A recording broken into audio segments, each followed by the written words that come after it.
Hello, I'm Marcus Lowth and welcome to the latest edition of the UFO Insight podcast, where we'll examine all things UFOs and aliens, conspiracies and mysteries, and all aspects of the paranormal. Okay, today we'll be looking at the possibility that the men in black, alleged black-eyed children, and extraterrestrials are somehow connected. That, for reasons unknown, they all play a part in the equally unknown agenda at the heart of the UFO and alien question. Indeed, as we explore some of the accounts of both the men in black and black-eyed children and how they might connect to UFO and alien encounters, we just might find those connections stretch further and to more obscure places than we might think. Okay, so who are the men in black? Well, there are several theories as to who this mysterious group might be. Some suggest they are a top-secret government department, specifically tasked with suppressing evidence and reports of UFO sightings, and even of an extraterrestrial presence on Earth. Others suggest the chilling men are, in fact, extraterrestrials themselves, either in their genuine form or in some kind of assumed form. Yet other researchers have declared the real possibility that the men in black are connected to an underground civilization, perhaps one indigenous to the Earth, but who were forced underground long ago. Indeed, many ancient writings do speak of such events taking place, and some researchers today suggest there is an invisible conflict unfolding between two opposing forces, although it is not a notion shared by all or even most in the UFO community. The Men in Black would appear to be a much more nuanced organisation, with a much more layered agenda than even those who have studied them might imagine. And we should note that many of those who have researched these menacing figures extensively return some quite disturbing conclusions. While most of us imagine this strange and disturbing group show up simply after a person witnesses a UFO, the fact is, according to the many accounts on record, is their appearances are much more complicated, as are their apparent reasons for making contact, and indeed their true origins. In our book From Deep Within the Archives of UFO Insight, we examined several intriguing Men in Black encounters, including that of Dr. Hopkins, who after conducting research into UFO accounts in the mid-1970s, would receive a sudden visit from a strange gentleman dressed in a black suit, hat, and large coat. What's more, when he removed his hat, his head was completely hairless and pale-skinned. Ultimately, the mysterious visitor would recommend Dr. Hopkins refrain from his research, but of particular interest here is that the gentleman would comment to Dr. Hopkins that he had to leave, as his energy was running low. Might this suggest that the Men in Black do indeed have an otherworldly origin, and that despite their appearance, they are not at all human? Given the accounts on record, then, particularly the paler-than-normal skin, dark glasses, and robot-like mannerisms, many have suggested that these strange entities are not connected to a top-secret government department, but are in fact some kind of underground civilization. Veteran researcher Nick Redfern would state in 2011 that his research very much suggested the Men in Black were an underground alien army working its way into our lives. Indeed, Redfern is not on his own making such claims. Just one of several researchers is David Jacobs, who would claim that the reason and agenda of alien abductions was very much the same: to take over humanity through hybridization, essentially to take control from within. And while such suggestions sound absurd, the fact that many otherwise serious-minded researchers suggest them should alert us to the fact that they may deserve a little more attention than we are collectively willing to give them. Might this be the reason for the dark glasses, the pale skin, and the dressing in large heavy trench coats, even in stifling heat? That they are not suited to the atmosphere above the ground? Could this be the reason they appear to run out of energy after only a short amount of time? Or might the robotic mannerisms suggest they are exactly that, some kind of robotic explorer sent to the surface to do the bidding of those who remain underground? If this was the case, we would have to ask, are these underground entities extraterrestrials who use the alleged inner Earth as their base, or are what we perceive as aliens actually an indigenous race of the planet who at some point in history fled underground? According to the research files of Ray Boucher, several accounts exist of strangely dressed men appearing out of nowhere during the airship wave sightings of 1897. However, one of the most interesting accounts occurred several years later across the Atlantic Ocean in Wales in the United Kingdom, and what's more, the account appeared in a local newspaper, the Barmouth Advertiser. According to the report, amidst the many strange sightings of lights and airships taking place in the region, a local woman, who wished to remain anonymous, claimed that a mysterious gentleman had suddenly appeared in her room on 3 consecutive nights. What's more, this strange visitor had passed on a message to the woman concerned. However, the report states that she was too frightened to speak of it. What is interesting here is that many accounts of the men in black often speak of them simply appearing in the room as if out of nowhere. Perhaps one of the best accounts is that of Albert Bender, who after several years as a UFO investigator in the mid-1950s was suddenly shut down his research, claiming he had solved the mystery of UFOs. It would later come to light through researcher Gray Barker that Bender had received a visit from what we would now describe as the Men in Black.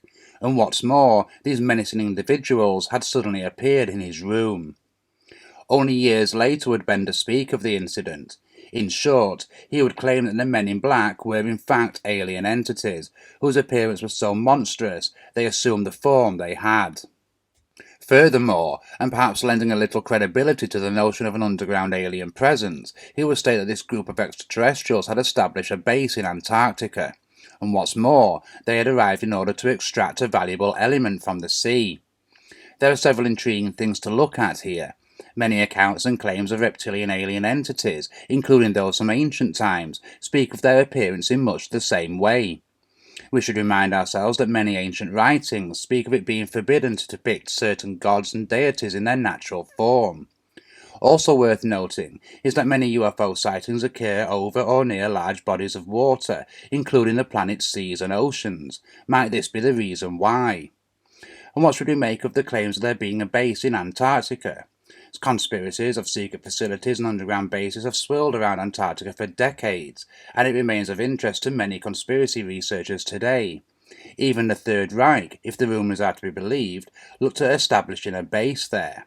Of course, if the rumours, as outlandish as they undoubtedly are, of the Third Reich attempting to make a pact with an extraterrestrial race in the region are accurate, then the claims of Albert Bender suddenly become even more intriguing.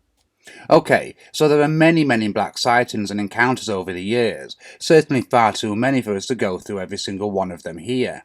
There are some, though, that stand out more than others. Perhaps one of the most intriguing encounters of an experience with the Men in Black is that of Paul Miller in North Dakota in November 1961. On the night in question, Miller and 3 friends were returning home following a hunting trip. As they drove along the road on their way back to Minnow, they noticed a strange object appear overhead and land in a field at the roadside. As they slowed their vehicle and watched the object, at first thinking it was a plane crashing to the ground, they were all astounded to witness the object vanish into thin air. They drove off contemplating the bizarre scene they had just witnessed when the object suddenly appeared once more. This time, however, 2 humanoids have stepped from the object. With their vehicle now brought completely to a stop, Miller stepped out and aimed his gun at the strange figures, firing once and appearing to wound one of them. At that point, however, with fear rising in them, the 4 men fled from the scene. It was only when they were approaching Minnow that they began to realize they had lost around 3 hours of time. Although they attempted to make sense of the events among themselves, they agreed not to report the incident and not to speak to anyone outside of their group about it. The following day, however, things took an even stranger turn. Miller worked in an office for the Air Force. The following day, despite a persistent uneasy feeling about the events of the previous evening, he arrived at work as normal. Not long after, however, 3 strange men dressed in black suits and ties arrived, asking to speak with him. They would claim to be from the government. However, when Miller asked for identification, they simply ignored his request. It was when they stated to him that they hoped he was telling the truth about the UFO sighting, though, that a chill went down his spine. Not least, as he couldn't understand how they even knew he had seen anything strange. As an answer to this question, they simply claimed they had a report. If there was any doubt in Miller's mind that these agents were indeed serious, they would proceed to inform him of such details that he realized they knew everything about him.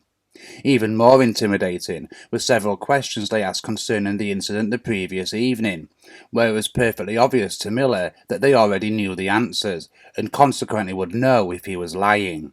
Several years later, in July 1967, in Toledo, Ohio, Robert Richardson would report an apparent collision with a UFO while driving to the Aerial Phenomena Research Organization. In a similar detail to the previous case, the witness claimed he was coming around a bend in the road when the object appeared out of nowhere in front of him. Because of this, he was unable to brake in time and collided with the object. However, upon impact, which he claimed was minimal, the object suddenly vanished. He would report the incident to the police, who would accompany Richardson to the location to examine it for themselves.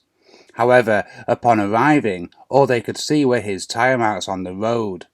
Unable to get the incident out of his mind, though, he would return by himself to the scene a short time later. This time, he would discover a small lump of metal. Thinking it might have come from the suddenly appearing and disappearing craft, he scooped it up and returned home. 3 days later, however, at around 11 p.m., Richardson was greeted with a knocking on his front door. Upon answering it, 2 men, each apparently in their early 20s, were standing there. They did not identify themselves, but they entered his home and proceeded to question him for around 10 minutes, demonstrating as they did that they knew information about him that was not publicly available. Richardson would recall that they were not particularly unfriendly, and even left a number when they left, which they did so in a black Cadillac, a vehicle that shows up in many similar reports. Incidentally, the phone number was not yet issued when he called it later that night. Just as Richardson was beginning to put the strange events to the back of his mind, he would receive another visit from 2 men a week later. These were different from the 2 from the previous week. Each was dressed in dark suits and had arrived in a brand new Dodge. They entered his house and proceeded to speak with him about the UFO incident 10 days previously. Their tone was one of trying to persuade him that he hadn't actually hit anything strange that evening at all. He would dismiss these assertions. However, when they asked him about the piece of metal he had recovered, he froze inside, not least as he had not told anyone of the item, apart from 2 members of the organization he had made his report to. Then, things turned even more ominous. He would inform the men that the metal had gone for analysis. To this they would reply, "If you want your wife to stay as pretty as she is, then you'd better get that metal back." Had these mysterious visitors obtained such information by interrogating investigators? Or might they have access to such things as phone taps? Or might their access to information be of a more paranormal nature? He also noticed that while one of the men spoke perfect English, the other had a heavy accent that he couldn't quite place. He would recall, though, there was something vaguely foreign about it. One of the more recent encounters is also one of the most intriguing. In Niagara Falls, Ontario, Canada, in May 2009, 2 strange and menacing individuals entered a hotel, asking questions of one of the employees and the hotel manager. The people in question had recently reported a UFO sighting in the area. Several months earlier, in late 2008, the pair reported seeing a triangular craft with a red light in the middle of it hovering over the resort. Suddenly, a bright beam like a searchlight appeared from the object, eventually setting on the 2 men. Several days later, the hotel manager witnessed what he thought was the same craft heading in the same direction of their first encounter. As well as their demanding demeanour, these men in black also had a strange appearance, with witnesses noticing how particularly pale both men were and how they appeared to be exactly the same height and build. Witnesses again reported that these curious characters had no facial hair whatsoever. One particular report stated that the men had hypnotic blue eyes that never blinked, and generally acted very strangely. This last detail about the eyes left many experts in the field to state this encounter was different from a typical Men in Black incident. While many of us perhaps perceive the Men in Black to be a Western phenomenon, with particular focus on the United States, the Men in Black are sighted all over the world, including the Far East, and in our next instance, Japan. Although it isn't his real name, Kazoo would relate to researcher Brent Swancer an encounter with the Men in Black of one of his close friends, Nobu, who had a keen interest in UFOs. He had even managed to record several incidents of UFOs right in the heart of Tokyo. One particular evening, following working late at his office in the middle of Tokyo city's centre, Nobu was riding home on one of the city's late-night buses. He was the only person on the bus until an elderly gentleman dressed completely in black attire got on several stops after him. He might not have paid the man any attention had he not positioned himself in the seat in the aisle opposite him. This despite him having the choice of all the other seats on the bus. Noble continued to look forward or out of his window, occasionally stealing a glance at this fidgety man next to him. He noticed how he would keep moving his hands and had a look of agitation about him. Of more concern to Noble, though, was that the man would keep taking long glances in his own window. Not to look outside, however. Instead, he was using the reflection of the glass and the pressing night outside to look back at him. After several minutes, Noble turned to look directly at the mystery man. He would take in as much detail as he could within the few moments he allowed himself to look in the strange man's direction. He wore a black suit which fit loosely on his frame. On his lap rested a black leather briefcase. He would fidget with it continuously. It was from this activity that Noble noticed how long and thin, unusually so, the man's fingers were. On his head was a hat which looked a cross between a fedora and a bowler hat. As he stared at the hat, he noticed a man sweating intensely, despite the relatively cold temperatures outside. Even stranger, as he did so, a strange streaking occurred on his skin, as if he had applied heavy makeup which was now running. Underneath these streaks, there appeared a lighter, pale skin. It was then he would decide to get off the bus. He would later describe the man as having the features of an old man and a baby, all at the same time. He took his eyes away from the man as he made his way out of his seat and down the aisle of the moving bus, waiting for the next stop. As he moved forward, the sound of the briefcase crashing to the floor made him quicken his pace. Not looking back, even as the bus slowed, he stepped outside and let out a sigh of relief. As the vehicle moved away from the stop, though, Noble gave in to the curiosity to see what the strange man had been doing. He was shocked to discover there was nobody there. He looked again. Perhaps the man had bent forward to pick up his briefcase. He was, however, nowhere to be seen. The incident left Noble more than unsettled for some time. Whether the strange man on the night bus was from the Men in Black with an interest in Noble due to his enthusiasm for UFO sightings is open to debate. It certainly shares some of the details in such encounters in the Western world. Others, however, are more akin to the tales of the black-eyed children, as we shall see later. Another one of Swancer's encounters is that of Tom, who awoke one evening to find 3 men, each dressed in strange business suits, knocking at his door. They asked directly and bluntly, with no regard for the late hour, to speak with a Mr. Yamada. Tom informed them politely they must have the wrong house. However, they would become insistent and seemingly increasingly agitated. Tom noticed how their accent appeared different, almost stiff. He also noticed how pale their skin was, and conversely how dark their eyes were. Finally, after several minutes of the verbal back and forth, the 3 men appeared to accept their error and went to leave. Then, however, one of them asked if they might come inside for a drink of water. Tom flatly refused, and wished them good night. The group left, and Tom closed the door. He was considerably unsettled by the encounter. He would later recall that despite no threats being made or even any physical approach from the group, he could sense an underlying threat of violence and danger. He would comfort himself with the notion that the men were likely from a local mafia group who had genuinely got the wrong address. However, privately, he didn't fully accept that explanation. Is it possible that rather than being from a top-secret government agency, that the Men in Black are not even human at all? As we mentioned previously, there is ample reason to believe that these strange entities have not only an extraterrestrial quality to them, but also a paranormal one. The previously mentioned Albert Bender, for example, who claimed their form was so monstrous they used the Men in Black appearance as a disguise of sorts, also claimed that these entities had glowing red eyes.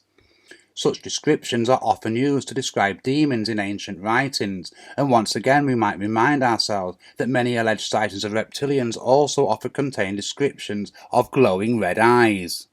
If there is a UFO connection, might that explain, as other researchers have pointed out, that the attire of these strange figures appears to be locked into the 1950s, even with incidents that have occurred in more recent times?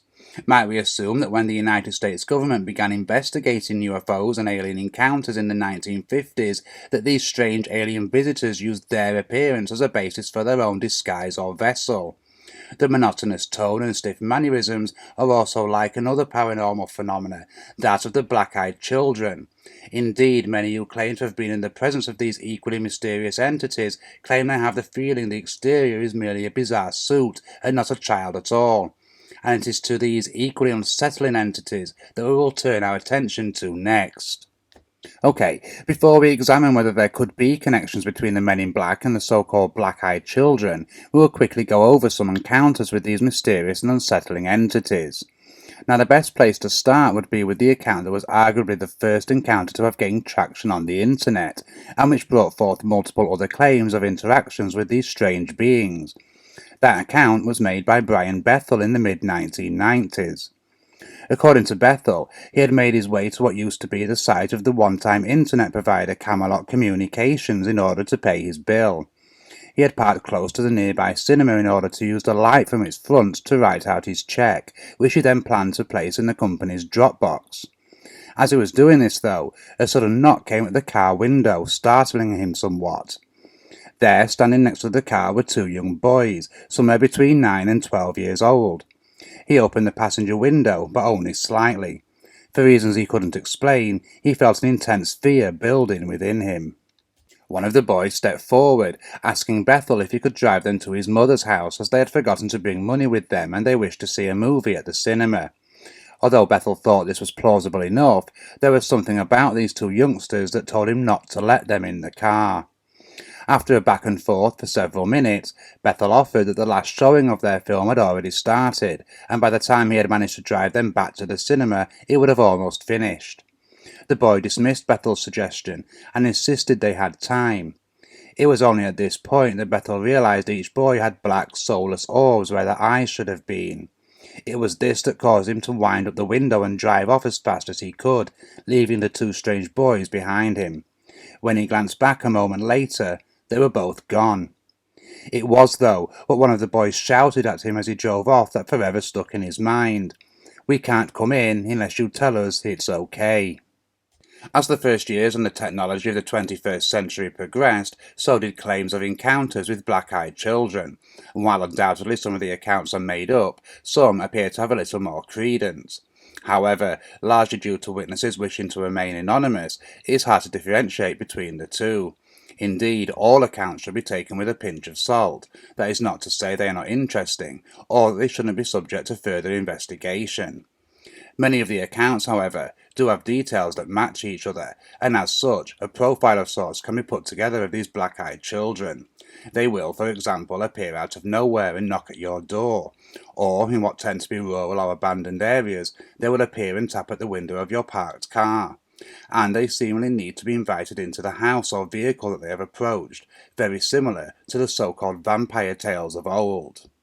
Another repeated detail is an unsettling feeling that people feel in their presence, as well as, on some occasions, a sense that the witness is under some form of mind control.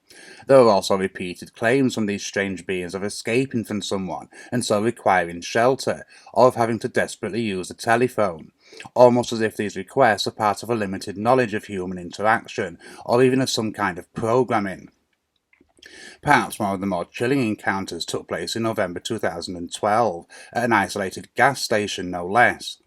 In Louisiana, somewhere in the northeast of the state, at around 3 a.m., while keeping himself occupied with busy work, the attendant would be plunged into total darkness.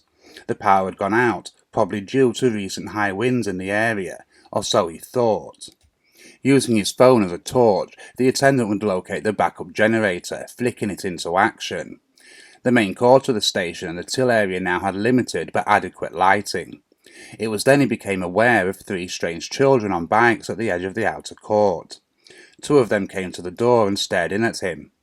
Finally, one of the children, a young girl, asked to use the phone. He went to hand her his mobile phone, to which she replied, "No, I need the real one."